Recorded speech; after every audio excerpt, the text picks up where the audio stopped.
This is your economic review. Welcome to 0146. My name is Simba Elijah Charles Kiage. Latest data by the Central Bank of Kenya, CBK, shows that SACCOs, listed on private companies, self-help groups, educational institutions and religious institutions have lent to the government 57 billion since July 1st. To 194.9 billion, which represents a 41% jump. This now points to the popularity of bonds as an investment option among Kenyans at a time when the total stock of government domestic debt stands at 3.57 trillion as of April 9th.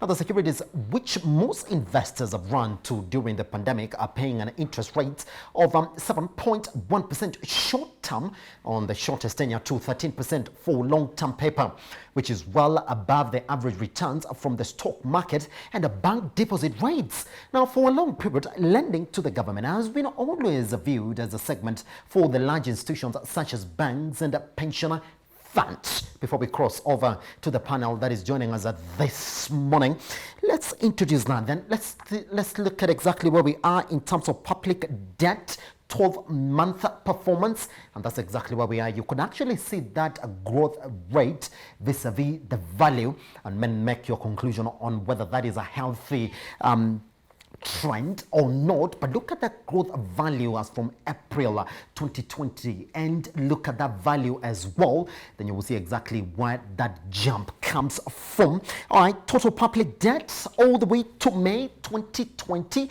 as a value, we do know now we stand at 3.57 trillion, but we do know that, look at that rise, which is going to take you all the way to that number that we have for you on the screen. All right, let's look at where we are in terms of our debt composition, and they're going to say that, well, when you're talking about treasury bills excluding rebels, that is at 24.57%, and now the biggest chunk, which is the conversation point this morning, is under that treasury bonds at 73.56% with an overdraft at Central Bank of Kenya, which is normally viewed as the last resort when it comes to addressing financing challenges in Treasury at 1.37%, with we knowing very much that the CBK actually did give Treasury some money as well. All right, now let's look at exactly where we are in terms of performance of T-bills auction, which is what most of us are now relying on, and you can actually see that in terms of the longer term, short term 91 day, giving you a return of about 7%, and 182 day now performing at around 7.8%, and the 364 coming at 9.213%, with a lot of investment analysts telling you that this is really good because it's above that inflation rate, which is majority, which is where most of the private investors have been going to. Good. This morning, to help us go through this conversation, we are joined by Collins and Rufus. I'm going to introduce the full names as we go through the entire of this conversation. Let me introduce Rufus. Rufus, good morning, sir. How well developed is the local financial market, and can the government heavily rely on that? Well, thank you, Simba. I'm Rufus Kamau here from Scope Markets. I'm the chief market analyst. And when we look at the local financial market, I would say it's relatively developed compared to, well, other countries that are trading at the same economic level. Yes. However, if you compare on a global scale how our financial market is developing and performing, then I would say we are a little bit behind the curve because there are other countries that are really doing well. Yes. Pretty much. Rufus, I'm sorry you come in. Let me just jump into the next question with you this morning, just before we continue, just to extend this conversation. Now, Rufus, if you look at that data, somebody's going to ask you that, can the government entirely rely on the financial market, I'm talking about these bonds and treasury T-bills, just for its financing of its projects? Simple answer, no. I don't think we can entirely rely on the local borrowing, because it tends to compete with the private sector. So when you compare the source of borrowing from external sources with the borrowing from local sources, then you realize that local debt is really expensive. Yes. For instance, if you look at the 10-year treasury bonds, they are currently giving a yield that is above 12%.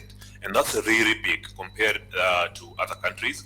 For instance, if you look at the US, they are currently offering 10-year treasury bills at around 1.6%. So that's a very big margin compared with what we are having in the local market. So if the government were to borrow a lot of money from the local industries, it means that it will be pulling money out of investments. Yes. So instead of person A and B investing in a physical business here in Kenya, creating value and production, that person is preferring to put their money in the government because the returns are higher.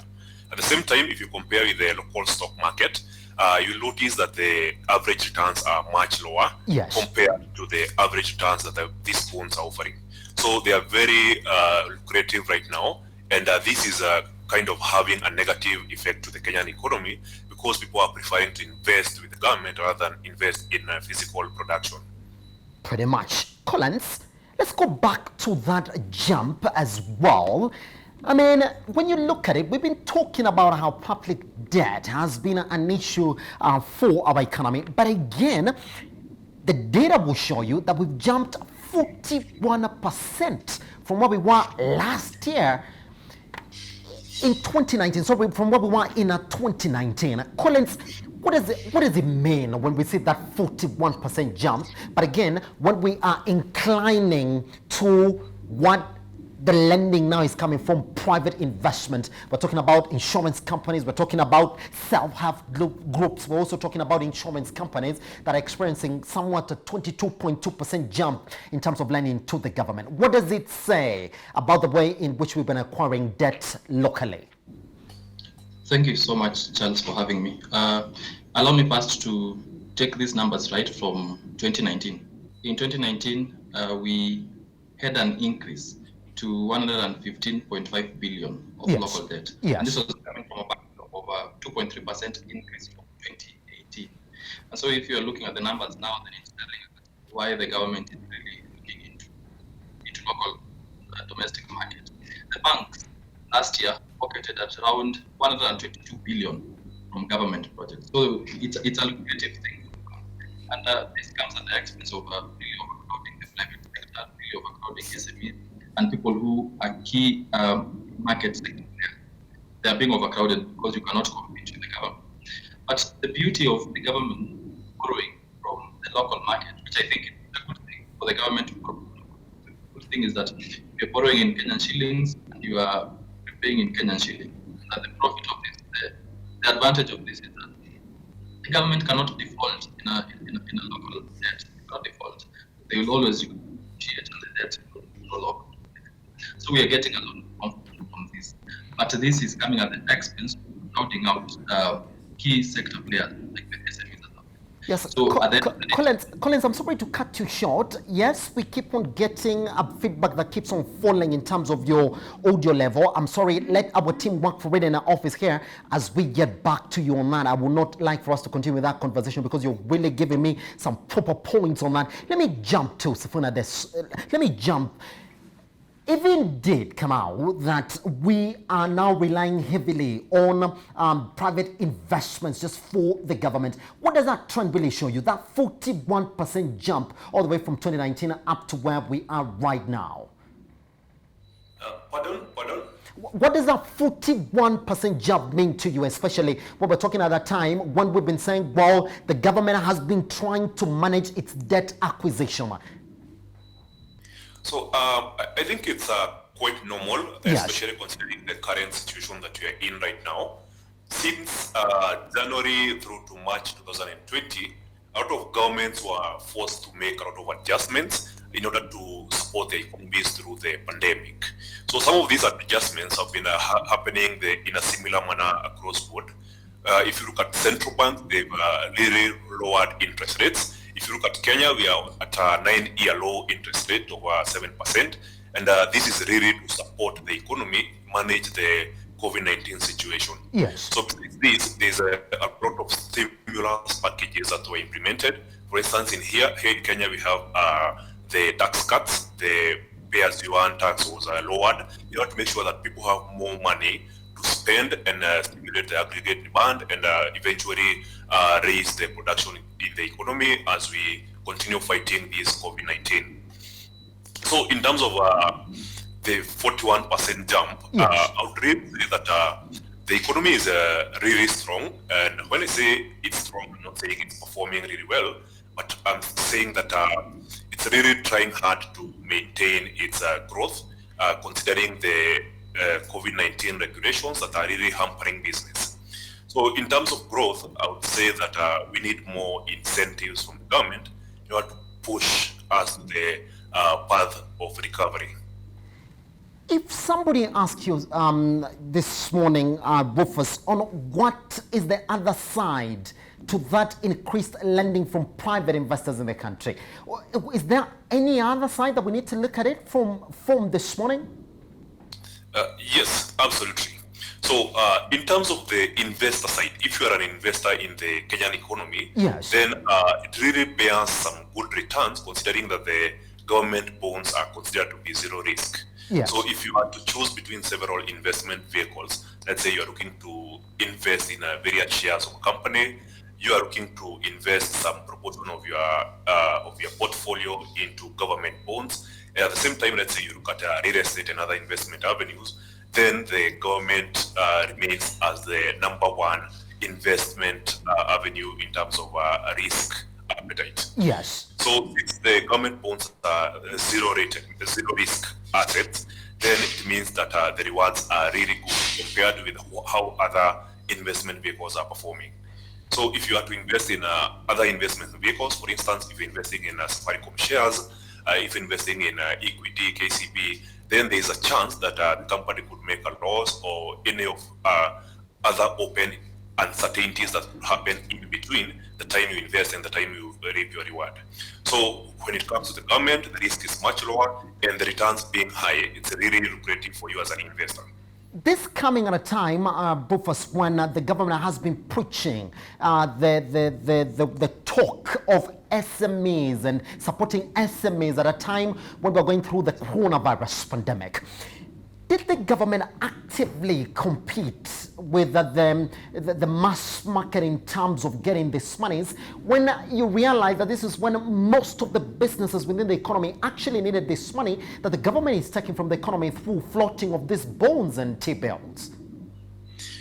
Yes. So from an economic point of view, it's actually counterproductive. Yes. When the government is competing with a credit or the amount of funds available within the economy, it's literally like borrowing money from your own children. So on one hand, it's very, very expensive, considering that the government is paying, as I mentioned, over 12% in the 10-year rates, Yes. compared with the other sources of credit out there.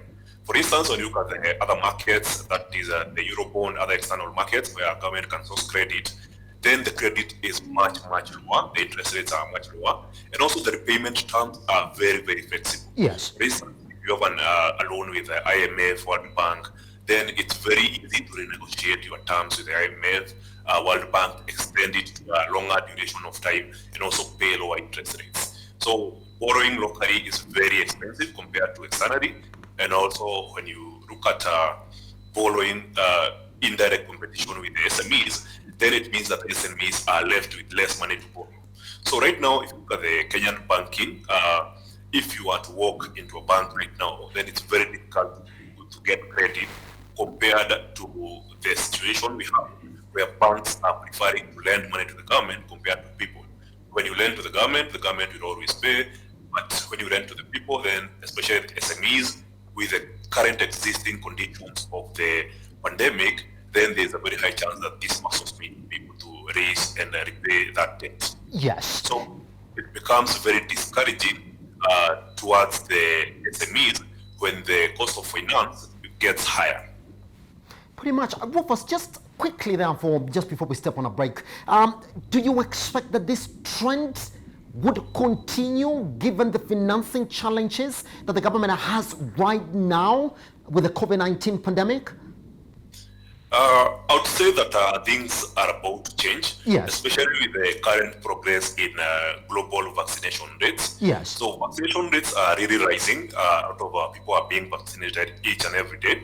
I know that in Kenya we are a little bit lagging, but once we get the situation in order and we get the vaccinations going on, then it will be easy to ease the regulations that have been set for COVID-19.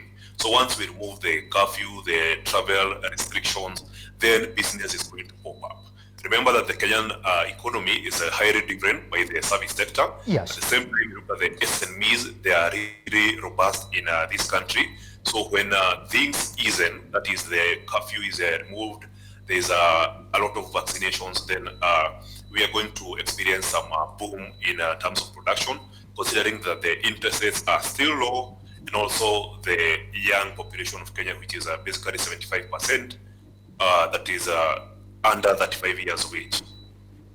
Pretty much. Now, just before we step on this break, I want to mention one company, Bamburi Cement.